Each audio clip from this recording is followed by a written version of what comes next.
प्रभात बच्चों, कक्षा 9वीं में आज हम लोग पढ़ेंगे गद्य खंड से अध्याय 4। तुम कब जाओगे अतिथि, जो एक व्यंग्यात्मक कहानी है। इसके लेखक हैं शरद जोशी। तो इस कहानी को पढ़ने के पहले हम लोग इस कहानी को लिखने वाले जो लेखक हैं शरद जोशी जी, उनके बारे में कुछ हम लोग लेखक परिचय जानेंगे। तो देखेंगे शरद जोशी हिंदी के प्रमुख व्यंग्यकार का जन्म मध्य प्रदेश के उज्जैन शहर में सन 1931 में हुआ। इन्होंने कुछ समय तक नौकरी करने के बाद लेखन के क्षेत्र में पदार्पण किया।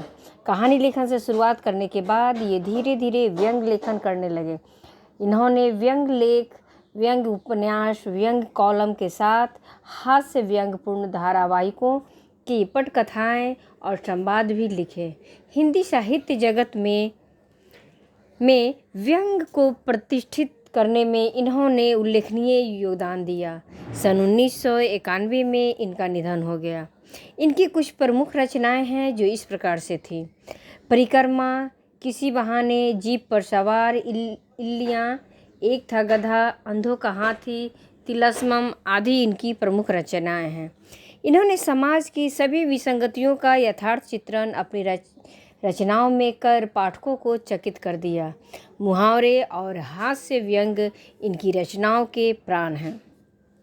ये तो लेखक परिचय है शरद जोशी के बारे में। अब हम लोग पाठ के सार को जानेंगे, पाठ परिचय जानेंगे। इस कहानी के सार को जानेंगे कि पूरे कहानी में क्या होता है, उसका सारांश देखेंगे। प्रस्तुत पाठ तुम कब जाओगे अतिथि हिंदी के महान व्यंग्यकार शरद जोशी द्वारा रचित है। इस पाठ में लेखक ने ऐसे व्यक्तियों की खबर ली है जो अपने किसी परिचित या रिश्तेदार के घर बिना सूचना दिए चले जाते हैं और फिर जाने का नाम नहीं लेते।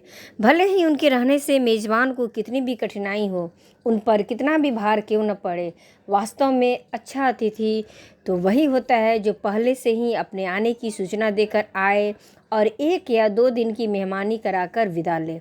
लेकिन इस पाठ में वर्णित अतिथि की तरह जो होगा उसे तो मेज़बान गेट आउट कहने पर विवश होना पड़ेगा। इस पाठ के माध्यम से लेखक ने यह संदेश दिया है कि अतिथि के 1 या 2 दिन के बाद अपने घर लौट जाने में ही उसकी गरिमा है, उसका देवत्व सुरक्षित है तथा सत्कार की उष्मा बनी रहती है। ऐसी बातों को दर्शाना ही इस पाठ का संदेश है, प्रेरणा है, शिक्षा है। लेखक कहते हैं कि अतिथि को आए 4 दिन बीत गए थे, इसलिए लेखक का मन बार बार यह सोचने पर विवश हो जाता था कि अतिथि कब जाएगा। लेखक तथा उसकी पत्नी ने अतिथि का बहुत ही गर्मजोशी से स्वागत किया, उसे खूब अच्छी तरह से खिलाया पिलाया, सिनेमा दिखाया तथा अतिथि की मेहमाननवाजी में कोई भी कसर न छोड़ी। लेकिन अतिथि ने जब अपने धोने वाले कपड़ों को लॉन्ड्री में देना चाहा तो लेखक को लगा अतिथि हमेशा देवता नहीं होते, क्योंकि हर तरह के विषय पर अतिथि के साथ गप्पें हो चुकी थी, जिक्र हो चुका था। अब उनके पास बात करने के लिए कोई विषय नहीं बचा था। उसके बाद मौन सा छा गया था, बोरियत होने लगी थी, भावनाएं भी अपशब्दों का रूप धारण कर रही थी। लंबे समय तक चांद पर नहीं रुके। कहते हैं लेखक कि गप्पे जो भी थी वह समाप्त हो गई थी, लेकिन इसके बावजूद अतिथि जाने का नाम नहीं ले रहा था। इससे अच्छे तो एस्ट्रोनॉट्स होते थे जो लाखों मील लंबी यात्रा करने के बाद भी लंबे समय तक चांद पर नहीं रुके थे। इसलिए बार बार लेखक का मन सोचने पर विवश हो जाता है कि अतिथि कब जाएगा। उसे उसका घर तो स्वीट होम लग रहा है, लेकिन दूसरे के घर की मिठास क्यों अपनी उपस्थिति से समाप्त कर रहा है। अतिथि का 5वां दिन था। इस देवता और अतिथि में अंतर होता है, क्योंकि देवता तो दर्शन देकर चले जाते हैं, इसी में उनका देवत्व है। इसलिए अतिथि को लौट जाना चाहिए और अपना देवत्व पहचान कर उसे बरकरार रखने का प्रयास करना चाहिए। ये तो पूरे कहानी का सार हुआ। अब हम लोग कहानी को पढ़ेंगे। कहानी को पढ़ने के पहले जो भी उसमें कठिन शब्द आया है उसको रेखांकित करेंगे और उसके अर्थ को जानेंगे। तो हमारा पहला कठिन शब्द है आगमन, यानी आना, चतुर्थ दिवस यानी चौथे दिन, घूमड़ यानी मंडरा या घूम, निसंकोच बिना संकोच या शर्म के, नम्रता यानी नम्र होने का भाव, विगत यानी पिछले या बीते, सतत यानी लगातार या निरंतर, आतिथ्य अतिथि सत्कार, भारी दिन कठिन दिन, संभावना यानी आशा या उम्मीद, एस्ट्रोनॉट्स यानी अंतरिक्ष यात्री, अंकित यानी छाप, अंतरंग भीतरी या गहरा, निजी यानी आपसी, स्थापित यानी बना, आर्थिक सीमा यानी धन की तंगी, अज्ञात यानी अनजानी, आशंका यानी भय या डर। ये तो हमारा कठिन शब्द है। अब हम कहानी को पढ़ेंगे और जानेंगे कि कहानी में क्या होता है। तो देखेंगे हमारा कहानी है। क्या कहते हैं शरद जोशी जी अपने अतिथि से, आज तुम्हारे आगमन के चतुर्थ दिवस पर यह प्रश्न बार बार मन में घुमड़ रहा है, तुम कब जाओगे अतिथि।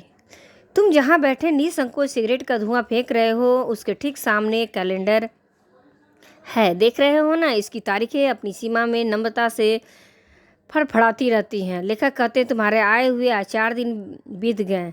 बार बार मेरे दिमाग में, मेरे मन में ये प्रश्न घूम रहा है कि तुम यहाँ से कब जाओगे। तुम तो यहाँ आराम से बैठकर सिगरेट उड़ा रहे हो और तुम्हारे सामने जो कैलेंडर रखा है वह अपनी नम्रता में, वह अपनी सीमा के अंदर तारीखें बदल रही है, लेकिन तुम उस पर ध्यान नहीं दे रहे। विगत 2 दिनों से मैं तुम्हें दिखाकर तारीखें बदल रहा हूँ। पिछले 2 दिनों से मैं तुम्हें कैलेंडर दिखाकर तारीखें बदल रहा हूँ। तुम जानते हो, अगर तुम्हें हिसाब लगाना आता है कि यह चौथा दिन है तुम्हारे सतत आतिथ्य का, चौथा भारी दिन, पर तुम्हारे जाने की कोई संभावना प्रतीत नहीं होती। लाखों मील लंबी यात्रा करने के बाद वे दोनों एस्ट्रोनॉट्स भी इतने समय चांद पर नहीं रुके थे। लेखक अब उसकी तुलना एस्ट्रोनॉट से करते हुए कहते हैं कि इतनी लंबी यात्रा करने के बाद भी चांद पर जाने वाला जो व्यक्ति है वह बहुत लंबा समय तक नहीं रुका था, वह थोड़े दिन में ही वापस आ गया था। लेकिन तुम इतना कम समय यात्रा सफ़र करके आए और इतने 4 दिनों से रुके हुए हो। जितने समय तुम एक छोटी सी यात्रा कर मेरे घर आए हो, तुम अपने भारी चरण कमलों की छाप मेरी ज़मीन पर अंकित कर चुके। तुमने एक अंतरंग निजी संबंध मुझसे स्थापित कर लिया। तुमने मेरी आर्थिक सीमाओं की बैंजनी चट्टान देख ली। तुम मेरी काफ़ी मिट्टी खोद चुके हो, यानी तुम मुझे काफ़ी परेशान कर चुके हो। अब तुम लौट जाओ। क्या करते हैं लेखक बार बार अतिथि को कि तुम लौट जाओ अतिथि, तुम्हारे जाने के लिए यह उस समय अर्थात हाई टाइम है। लेखक कहते हैं तुम्हारे जाने का यह सबसे अच्छा समय है। क्या तुम्हें तुम्हारी पृथ्वी नहीं पुकारती। उस दिन जब तुम आए थे मेरा हृदय किसी अज्ञात आशंका से धड़क उठा था। लेखक कहते हैं जिस दिन तुम आए थे उस दिन मेरा जो हृदय है किसी भय से, डर से, अनजानी भय और डर से धड़क उठा था। मैं चिंतित हो उठा था। अंदर ही अंदर कहीं मेरा बटुआ कांप उठा था। कहते हैं लेखक के अंदर ही अंदर मेरा जो आर्थिक स्थिति है उसको भांपते हुए मैं अपने आप को काबू में नहीं कर पाया था और मैं भयभीत हो गया था। उसके बावजूद एक स्नेह भीगी मुस्कुराहट के साथ मैं तुमसे गले मिला था और मेरी पत्नी ने तुम्हें सादर नमस्ते की थी। इसके बावजूद मैंने बड़े ही स्वागत के साथ तुम्हारा सत्कार किया। तुम्हारे सम्मान में ओ अतिथि, हमने रात के भोजन को एकाएक उच्च मध्यम वर्ग के डिनर में बदल दिया था। तुम्हें स्मरण होगा कि 2 सब्जियों और रायते के अलावा हमने मीठा भी बनाया था। इस सारे उत्साह और लगन के मूल में एक आशा थी कि दूसरे दिन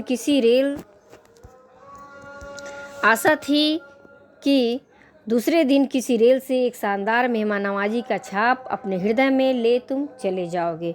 आज हम लोग पहले पार्ट में यहीं तक पढ़ते हैं, शेष कहानी को दूसरे पार्ट में ख़त्म करेंगे।